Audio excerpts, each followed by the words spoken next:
भागा बाटे जकरा घर में पाई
और ये सिर्फ माँ के लिए भजन गा रहे हैं।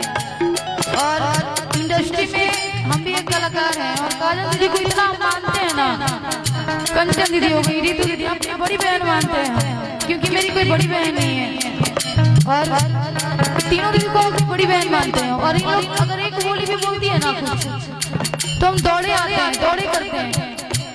आदरणीय मनेंद्र भैया अपने उनको जो गुरु जी मानते हैं, बड़ा भाई मानते हैं, भाभी आई हैं, मैया आई हैं, आज सिर्फ माँ के लिए गा रहे हैं। याद आवे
उधर ही आपकी माँ है, आपके पिताजी हैं, आपके भाई हैं।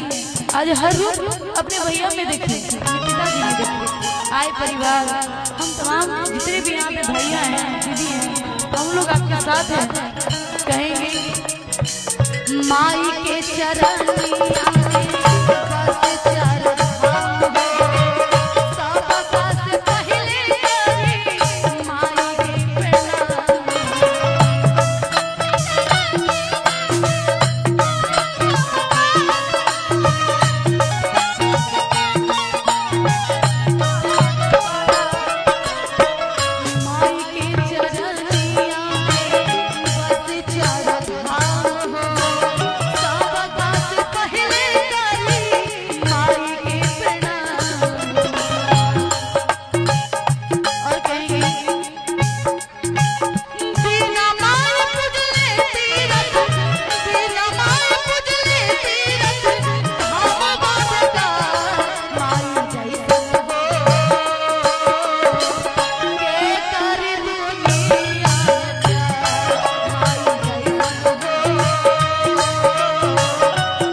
जो कुछ भी है परिवार के बलोबल, क्योंकि भैया हम भी ऐसे गांव से बिलोंग करते हैं ना, जहाँ से जब हम गाने के लिए उठे थे ना, गाने के लिए जब जाते थे ना, तो लोग कहते थे कि देखो नाचने के लिए जा रहे हैं। तब उस गांव से उठे हैं ना, जिस गांव में लोग हमको देखना पसंद नहीं करता था कि नचनिया की बेटी है, ऐसे बोलता था कि बाप नचनिया माँ नचनिया, तब पूरा इतना के ताना मार के फिर भी उस चीज को हम बर्दाश्त की। माँ मेरी बोली कि बेटा सहता वही लाता, तुम अपना काम करो, क्योंकि आज जो कुछ भी है ना माँ के बोलोगे, नहीं तो मेरे पापा भी कभी तो कि छोड़ दो, बहुत लोग ताना मारता है। आज जो कुछ भी माँ के बोलोगे, माँ के लिए कहेगी अंगूरी पकड़ के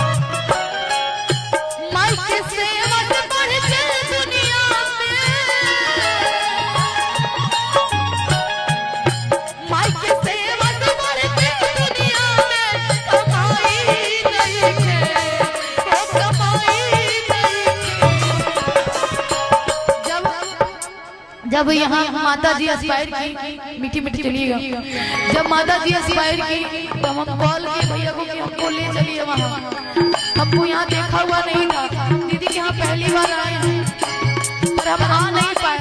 जब दीदी का कॉल किया, आज बहुत दूर से आ रहे हैं, एक माता जी कैंसर से पीड़ित हैं, उनको छोड़ के हम यहाँ आए कि नहीं हमको जाना है।